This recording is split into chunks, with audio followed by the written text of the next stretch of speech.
बौद्ध गुरुओं और चेलना रानी के मध्य होती है। प्रस्तुत है प्रथम दृश्य। माइक नहीं चल रहा।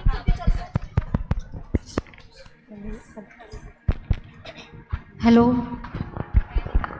Hello hello.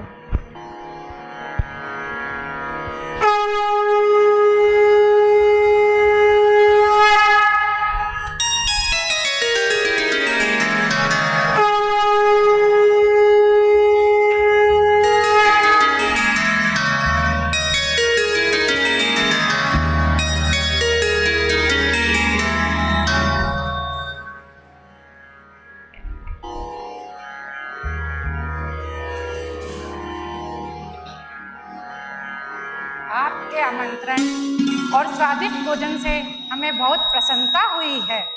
महारानी, अब आप भी महाराज की तरह बौद्ध धर्म अंगीकार कीजिए, इसमें ही आपका भला है। हाँ, इससे महाराज आपसे प्रसन्न होंगे और आपका राज्य में बहुत सम्मान बढ़ेगा। संसार के लोभ के लिए मैं जैन धर्म छोड़ने वाली नहीं हूँ, क्योंकि जगत के लोभ के लिए धर्म नहीं किया जाता। अगर आप जैन धर्म स्वीकार नहीं करेंगे तो आप पर भयंकर आपदा आ पड़ेगी, ऐसा हमारे गुरु ज्ञान में जान रहे हैं। हाँ, हमारे गुरु सर्वज्ञ हैं, वे सब कुछ जानते हैं।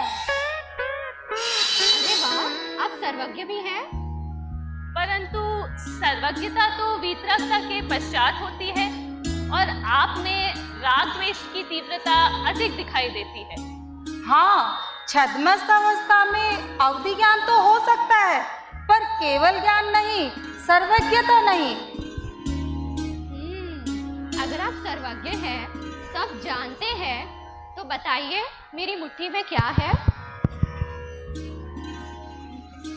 अरे, ये तो हम ही बता सकते हैं। आपकी मुट्ठी में सोने की मोहरें हैं, ठीक है ना? गलत गलत, मेरी मुट्ठी तो खाली है। चलो चलो, बहुत हुआ, अब हमारा मट जाने का समय हुआ। हाँ हाँ, चलिए।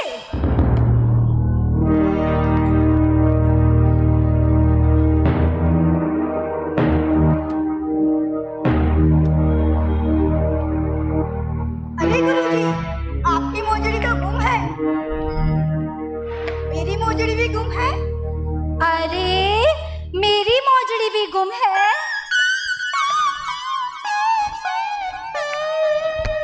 अरे सैनिकों, जल्दी आओ। जी राजकुमार जी।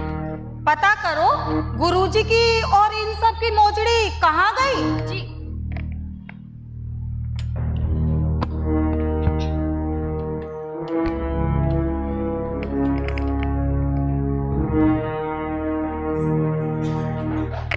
राजकुमार जी, हमने सब जगह खोज की, लेकिन मोजड़ी का कहीं पता चला ही नहीं।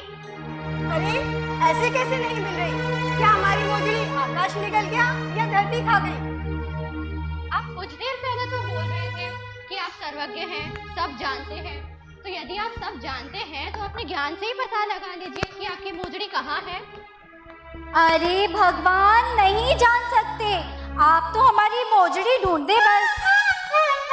जब आप इतनी स्थूल वस्तु को नहीं जान सकते हैं, तो सर्वज्ञ होने का दावा किस लिए करते हैं? महारानी चेलना, ये हमारा अपमान है। हाँ हाँ, अपमान है। क्षमा करें गुरुदेव, हम आपका अपमान नहीं करना चाहते थे, परंतु हम तो बस आपकी सर्वज्ञ होने की परीक्षा ले रहे थे।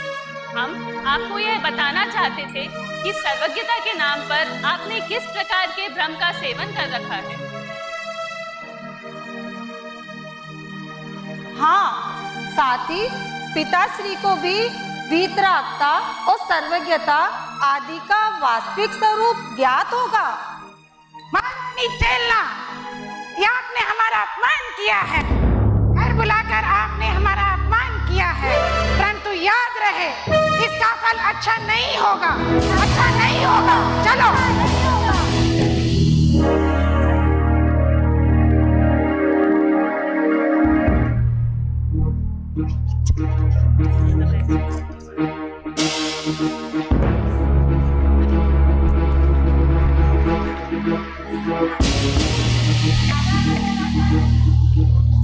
बौद्ध गुरु के साथ चर्चाएं तो बहुत सारी हुई, क्षणिकवाद को लेकर, अनेकांत को लेकर, किंतु चेलना रानी कहाँ अपने दृढ़ जैन धर्म के विश्वास से हटने वाली थी।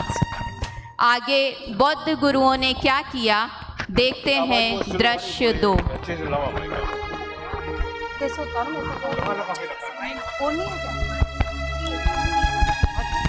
हेलो, इसका लगा दो इसके।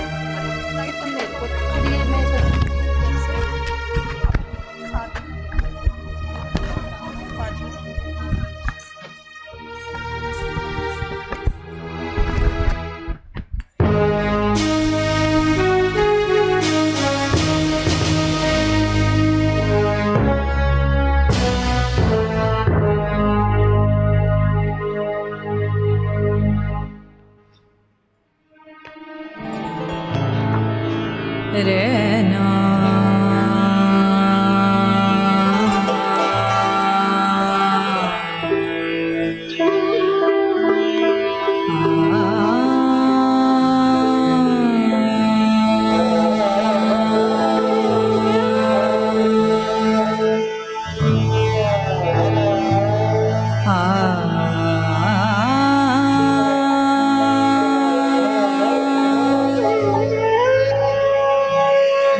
मंत्री जी, राज्य के क्या समाचार है? महाराजा की जय हो। राज्य में कहीं कोई अप्रिय घटना का समाचार नहीं है महाराज। बहुत बढ़िया, बहुत बढ़िया। घोर अपमान, घोर अपमान। राजन, आपके राजमहल में हमारा और हमारे गुरु का अपमान हुआ है। ये क्या कह रहे हैं? घर बुलाकर अतिथि सम्मान का ये कौन सा तरीका है राजन? अतिथि सम्मान की भावना नहीं थी तो फिर हमें आमंत्रण क्यों दिया महाराज? आपका अपमान, वो भी राजा श्रेणी के राजमहल में? कौन है वे जिसने आपका अपमान किया? उसे सजा अवश्य मिलेगी। और कोई नहीं महाराज, आपकी प्रिय महारानी चेलना। महारानी चेलना ने हमारा और हमारे गुरु का अपमान किया है। आप ये क्या कह रहे हैं? हमने तो बौद्ध धर्म स्वीकार कर हमने तो बौद्ध धर्म स्वीकार करने का आग्रह ही किया था, परंतु महारानी ने अपनी कुटिल बातों में उलझाकर अपनी कुशाग्र बुद्धि का उपयोग कर हम कैसे सीधे साधे सन्यासियों को अपनी कुटिलता का शिकार बना लिया। और तो और महाराज, हमारी मोजड़ी भी गुम कर दी। देखिए, हम यहाँ बिना मोजड़ी के आए हैं। अरे अरे, आप सभी धैर्य रखें, हम सभी ढूंढते हैं। हाँ गुरुदेव, आप सभी शांत हो जाइए। महारानी चेला की तरफ से मैं आपसे क्षमा मांगता हूँ। क्षमा करें गुरुदेव, क्षमा करें। मात्र क्षमा से काम नहीं चलेगा राजन। हाँ गुरुदेव, मुझे समझ आ गया है। जिस तरह महारानी चेला ने आपका अपमान किया है, समय आने पर मैं भी सम्मान का बदला अवश्य लेकर रहूंगा। बहुत खूब राजन, बहुत खूब। ठीक है राजन, तुम अपनी बात पर अड़िग रहना और आगे से ध्यान रखना, महल में इस तरह किसी भी बौद्ध भिक्षु का इस तरह अपमान ना हो। आप निश्चिंत रहें और मुझे पुनः क्षमा प्रदान करें।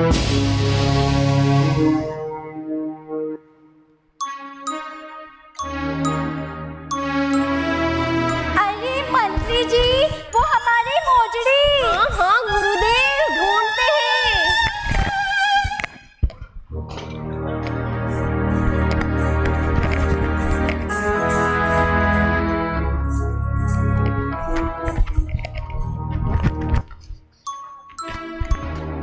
उस समय यह परंपरा हुआ करती थी कि राजा जो धर्म अपनाते थे, प्रजा भी वही अपनाती थी और उसी धर्म का प्रचार प्रसार राज्य में हुआ करता था। इसलिए बौद्ध गुरु ये कदापि नहीं चाहते थे कि इस राज्य में जैन धर्म का प्रचार हो। आगे देखते हैं राजा क्या करते हैं।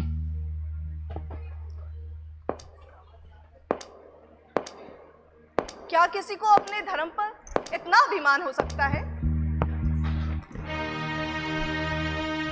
ठीक है, अगर महारानी चेला को मेरे गुरु और धर्म पर आस्था नहीं है, परंतु इस तरह मेरे गुरु का अपमान तो नहीं करना चाहिए था। इस तरह मेरे गुरु का अपमान तो नहीं करना चाहिए था।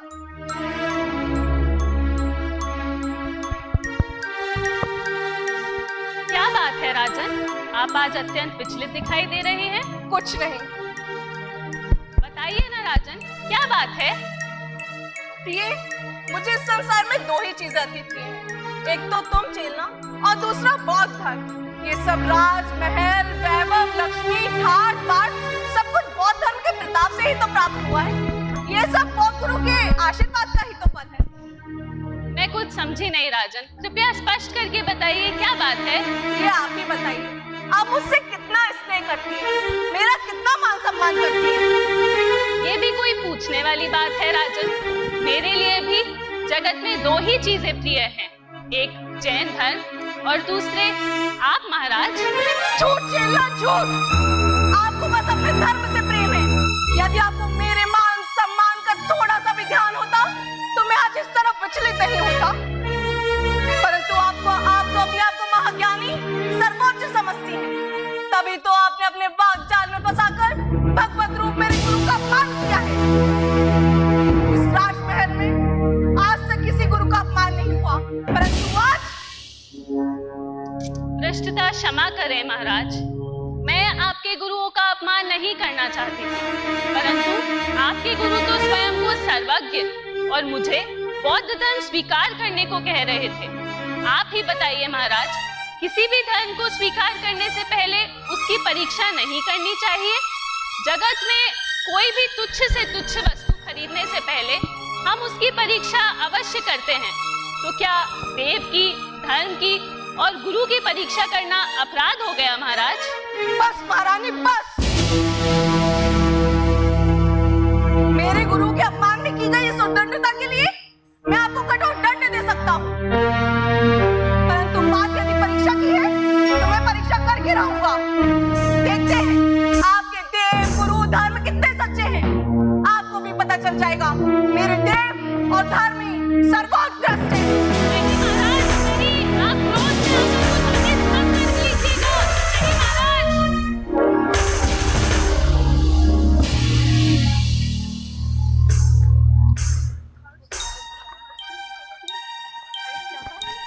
वास्तव में क्रोध में लिया निर्णय कभी कभी बहुत खतरनाक हो सकता है और धर्म भी देखा देखी कुल परंपरा से नहीं किया जाता।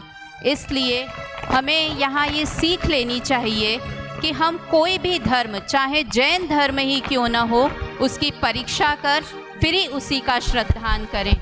आगे देखते हैं राजा क्या करते हैं।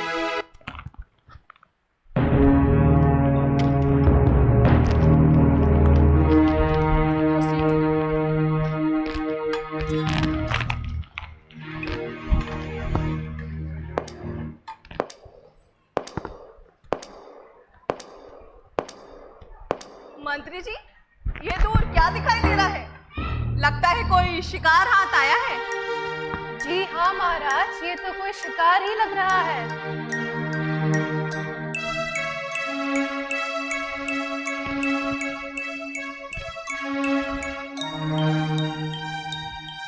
नहीं नहीं महाराज, यह तो कोई मनुष्य लगता है और उसके आसपास तेजोमय प्रभा मंडल भी दिख रहा है।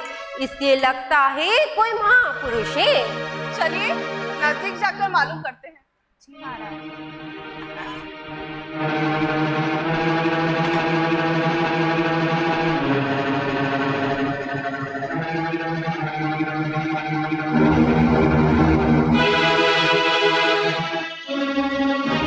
महाराज, ये तो कोई जैन मुनि है जो शांति से ध्यान में बैठे हुए हैं। जैन मुनि मतलब चेला के गुरु हैं? जी महाराज, ये तो महारानी जी के ही गुरु हैं। ओहो, आज तो मैं अपना बदला पूरा करके रहूंगा। मैं बहुत दिनों से इसकी प्रतीक्षा में था। क्या मतलब महाराज? महारानी चेला ने मेरे गुरु का अपमान किया था। आज तो उनके गुरु का अपमान कर बदला ले ही लूंगा।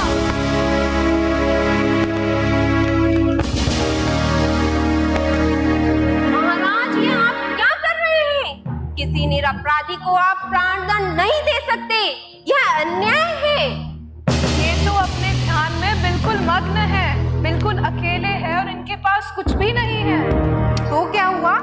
इससे अच्छा मौका मिलेगा क्या महाराज हमें कभी? आज तो मैं अपना बदला पूरा करके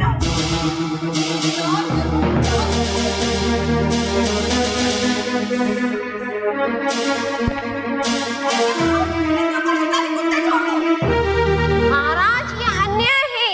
महाराज, ये कार्य उचित नहीं है। आप पुनः एक बार विचार कर लें।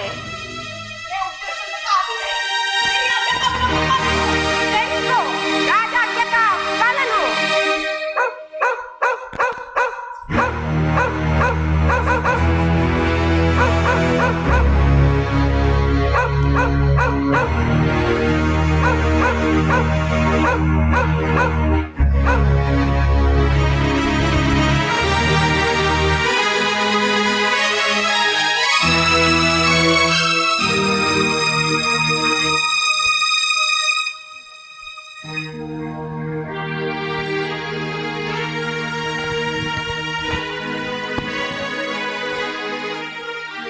ये क्या महाराज?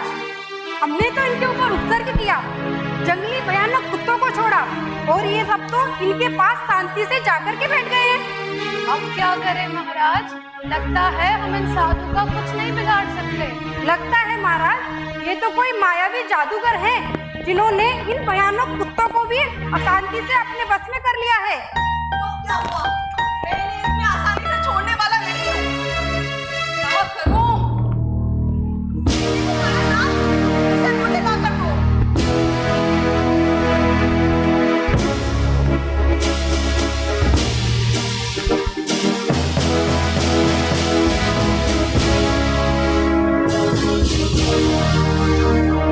देखना, अभी मायावी डर से भागते हुए कैसे नजर आएंगे। मेरा अपराध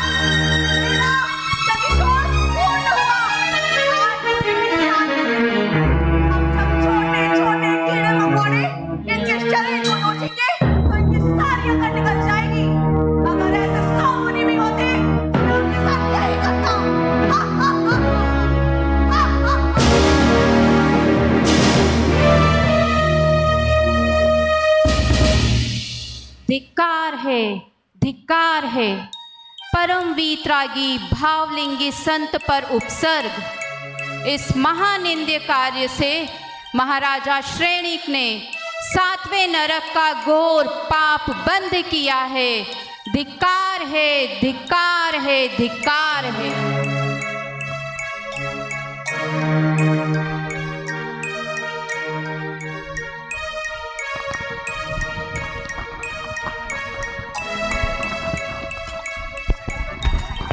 राजा श्रेणिक ने उपसर्ग मात्र एक दिगंबर मुनिराज पर नहीं किया था, किंतु अति क्रोध भावना तो तीनों लोकों के समस्त मुनिवरों पर उपसर्ग की थी। सोच सकते हैं कितनी क्रोध कषाय से भरे हुए थे राजा श्रेणिक। वास्तव में इस संसार में देव गुरु धर्म के अवर्णवाद से बड़ा कोई और पाप नहीं है, कोई और पाप नहीं है। राजा 3 दिनों तक तो अपने राज कार्य में व्यस्त हो गए और 3 दिनों बाद क्या होता है देखते हैं।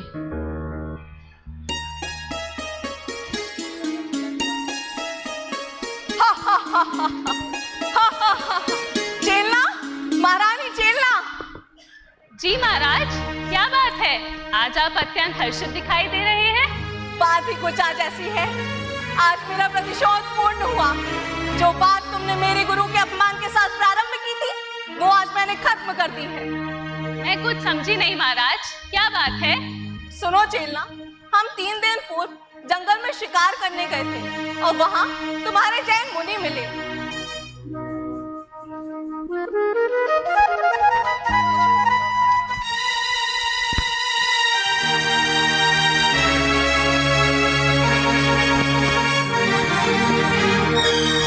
नहीं महाराज, आप ये क्या कह रहे हैं?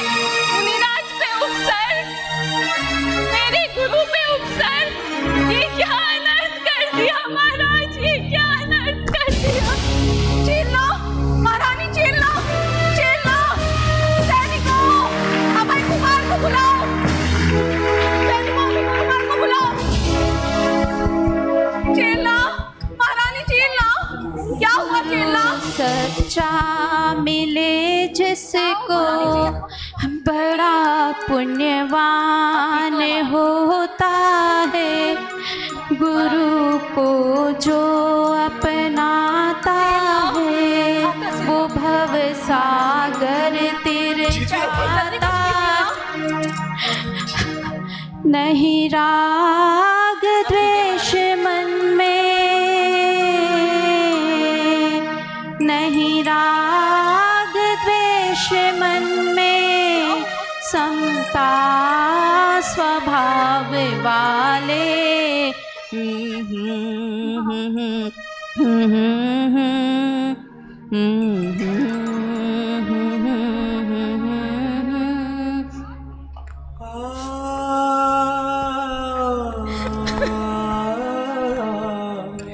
महाराज, ये आपने क्या कर दिया?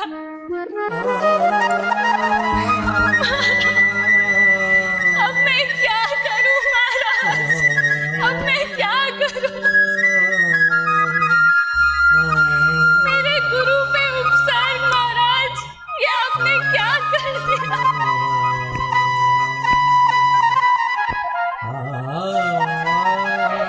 मैंने आपके गुरुओं का अपमान नहीं किया था महाराज, नहीं किया था।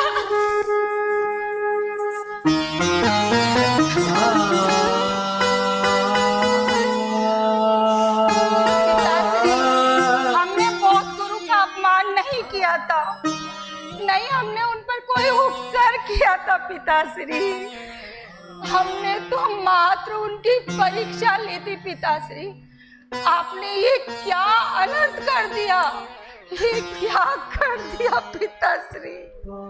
हाँ पिताजी, ये क्या किया आपने? आप उनसे वाद विवाद करते, शंका समाधान करते, पर आप उन पर उपसर्ग कराए महाराज, उपसर्ग कराए।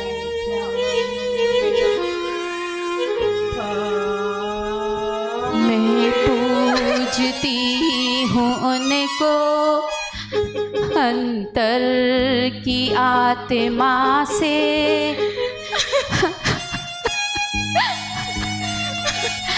वे ध्यान में विराजे, वे ध्यान में विराजे, मेरे गुरु वो मेरे अब सिद्ध बनने वाले, मैं पूजती हूँ शांत हो जाओ, आप शोक मत करो। अभी तक तो आपके जैन मुनि ने सर्प निकाल कर फेंक भी दिया होगा, तब ये भाग भी गए होंगे। नहीं महाराज, आज मुझे आप पे और अपने आप पे घृणा आ रही है। धिक्कार है इस राज वैभव को। इससे अच्छा तो मैं कुंवारी रहकर जैन दीक्षा ले ली थी। कहाँ जैन धर्म से प्रभावित वह वैशाली नगरी, और कहाँ जैन धर्म से रहित आपकी यह राजगृही। धिक्कार है महाराज, आज मुझे आपके इस जगह निकृत्य और गंदी सोच पर तरस आ रहा है महाराज, तरस आ रहा है। पिताश्री, हमारे जैन मुनि कितने भी उपसर्ग आ जाए पर वे ध्यान से चलायमान नहीं होते। यदि वे सच्चे जैन मुनि होंगे तो वे वहां पर उपसर्ग के साथ भी ध्यान में विराज रहे होंगे। पिताश्री, आपने ये क्या अनर्थ कर दिया पिताश्री। चलिए पुत्र, हम अभी जंगल में जाएंगे और मुनिराज का उपसर्ग दूर करेंगे। रुको चेलना, रुको। इतनी रात्रि में कहाँ जाओगे? सुबह हम साथ चलेंगे, मैं स्वयं तुम्हारे साथ चलूंगा। नहीं महाराज, अब और नहीं। अब मैं एक क्षण भी यहाँ रुकने वाली नहीं हूँ। मैंने प्रतिज्ञा की है कि जब तक मैं मुनिराज के दर्शन नहीं कर लेती और उनका उपसर्ग दूर नहीं कर देती, मेरे अन्न और जल का त्याग है। मुनिराज पे सर्प की वजह से अनेक जीव जंतु हो गए होंगे, तो हम चीनी और कुछ मलहम लेके चलना चाहिए महारानी जी। जी रुकिए चेलना, मैं भी आपके साथ आता हूँ। सैनिकों, सभी के चलने का इंतजाम कीजिए।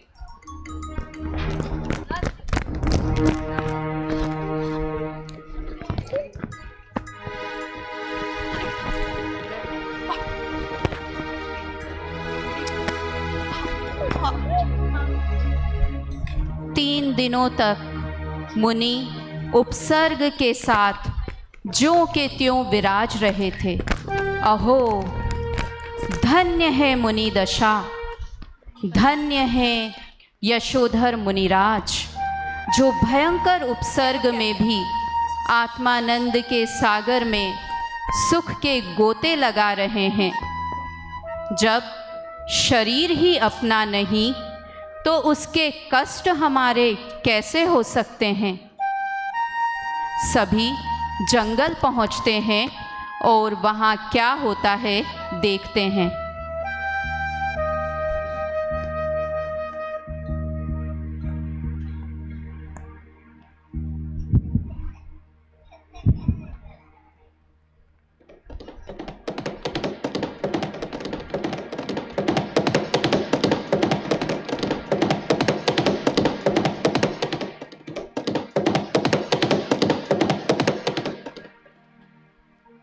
माँ, पिताजी देखिए, मुनिराज अभी भी ध्यान अवस्था में बैठे हुए हैं। अरे ये तो यशोधर मुनिराज है। यशोधर मुनिराज की जय हो, यशोधर मुनिराज की जय हो, जय हो। देखो देखो, हमारे मुनिराज इतनी कड़ी परिस्थिति के बाद भी निर्डर एक अवस्था में ज्यों के त्यों विराजमान है।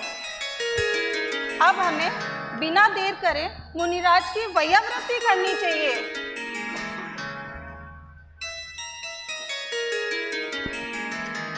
मुझसे कहीं कोई अपराध तो नहीं हो गया?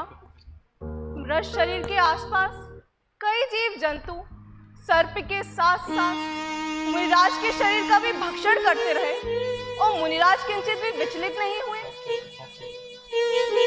महा आश्चर्य है, यहाँ तो उन्हें कोई देखने वाला भी नहीं था। वह चाहते तो अभी तक भाग गए होते। शायद कोई और होता तो अभी तक भाग गया होता।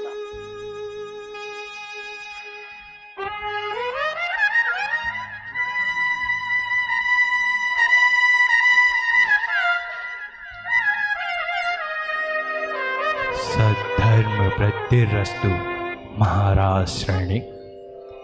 सद्धर्म वृद्धिरस्तु महारानी छेलना। आपका अविनाशी कल्याण हो। मैंने मुनिराज पर उपसर्ग किया और अभय कुमार छेलना ने उपसर्ग दूर किया, फिर भी दोनों को समान आशीर्वाद दिया, मुझ पर क्रोध नहीं किया। निश्चित ही मुनिराज धन्य है, धन्य है मुनिराज आपका समता भाव, धन्य है मुनिराज आपका तपोबल, धन्य है जैन धर्म जिसकी पताका आपके समान वीर यशोधर मुनिराज गगन मंडल में फहरा रहे हैं। धन्य है मुनिराज का समता भाव जो हर परिस्थिति में, शत्रु मित्रता में, निंदा स्तुति में और सर्दी गर्मी में संभाव ही रखते हैं। धन्य है मुनिराज। अब पिताश्री, आपको भी अंतर मन से जैन धर्म स्वीकार कर लेना चाहिए और अपने सभी पापों का प्रायश्चित कर लेना चाहिए। हे मुनिराज, मेरा अपराध क्षमा योग्य तो नहीं, फिर भी मैं इस भयंकर अपराध की क्षमा मांगता हूँ। अनजाने में मैंने घोर पाप किया है। मैं कैसे इस पाप से मुक्त हो पाऊंगा गुरुवर, कैसे इस पाप से मुक्त हो पाऊंगा?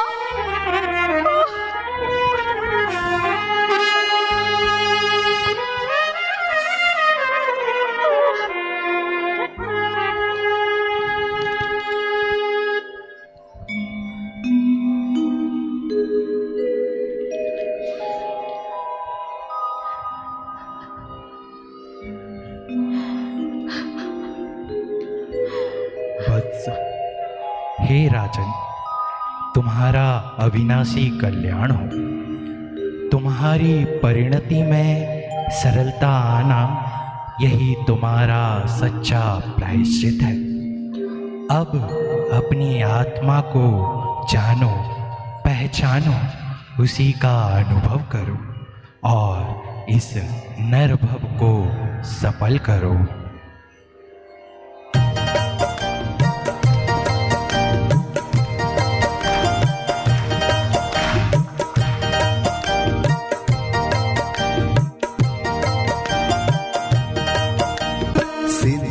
की श्रेणी में आने वाला जिनका नाम है, जग के उन सब मुनिराजों को मेरा नम्र प्रणाम है। सिद्धों की श्रेणी में आने वाला जिनका नाम है, जग के उन सब मुनिराजों को मेरा नम्र प्रणाम है।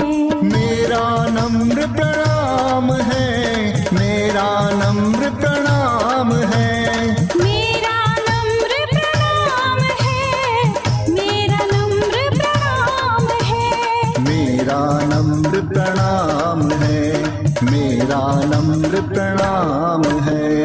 मोक्ष मार्ग पर अंतिम क्षण तक चलना जिनको इष्ट है, जिन्हें न च्युत कर सकता पथ से कोई विघ्न अनिष्ट है। दृढ़ता जिनकी है अगाध और जिनका शौर्य अदम्य है, साहस जिनका है अबाध और जिनका धैर्य अगम्य है। जिनकी है निस्वार्थ साधना धप धप घरे घरे सारे सा, जिनकी है निस्वार्थ साधना, जिनका तप निष्काम है, जग के उन सब मुनिराजों को मेरा नम्र प्रणाम है। हर उपसर्ग सहन जो करते कह कर कर्म विचित्रता, तन तज देते किंतु न तजते अपनी ध्यान पवित्रता। एक दृष्टि से देखा करते गर्मी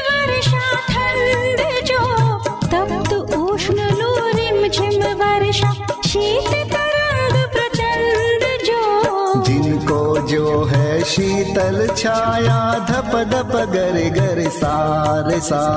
जिनको जो है शीतल छाया त्यों ही भीषण गाम है। जग के उन सब मुनि राजों को मेरा नम्र प्रणाम है। मेरा नम्र प्रणाम है, मेरा नम्र प्रणाम है। मेरा नम्र प्रणाम है, मेरा नम्र प्रणाम, मेरा नम्र प्रणाम है, मेरा नम्र प्रणाम है। मेरा नम्र प्रणाम है, मेरा नम्र प्रणाम है। मेरा नम्र प्रणाम है, मेरा नम्र प्रणाम है। मेरा नम्र प्रणाम है, मेरा नम्र प्रणाम।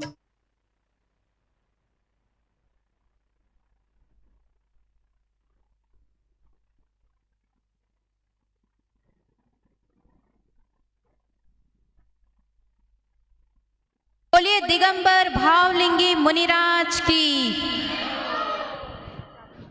इस तरह सारा ही वातावरण धर्ममय हो गया।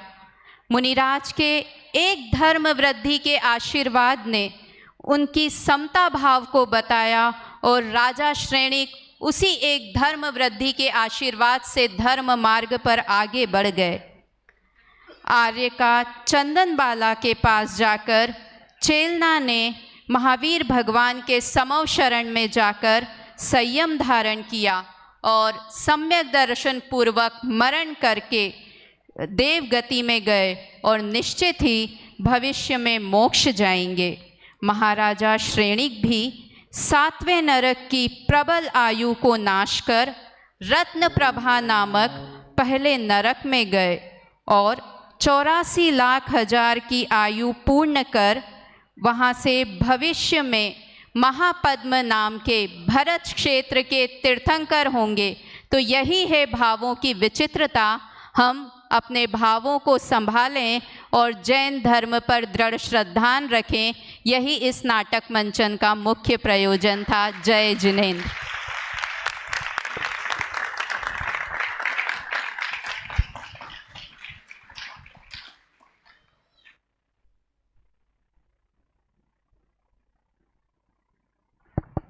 हेलो, 2100 रुपये की राशि हमारी आदरणीय बड़ी मम्मी जी की तरफ से, कमला जी भारल की तरफ से, जोरदार उनके लिए तालियां। बहुत बहुत धन्यवाद। और अब कार्यक्रम समाप्त हो उसके पहले मैं हमारे अध्यक्ष और अतिथि से भी निवेदन करूंगी कि वे 2 शब्द कहें। उन्हें प्रोग्राम कैसा लगा।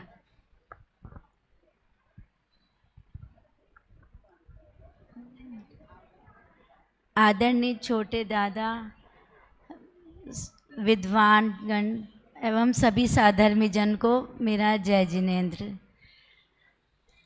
आज का ये जो प्रस्तुतिकरण था रानी चेलना और राजा श्रेणी, वो बहुत ही प्रेरणादायक था और सबने बहुत अच्छी प्रस्तुति दी। और ये ऐसा मंच है जहाँ से सभी को धर्म का लाभ मिले और सभी धर्म में लगे। और ये जो स्मारक है ये भी ऐसी जगह है जो धर्म तीर्थ जो यहाँ से प्रवाह रूप से चल रहा है वो आगे तक चलता रहे। बस यही कहूँगी। धन्यवाद। ये बहुत स्वाध्यायी है और वसुंधरा कॉलोनी से यहाँ पर आती है और पूजन और प्रवचन में बैठती हैं और बहुत स्वाध्यायी है।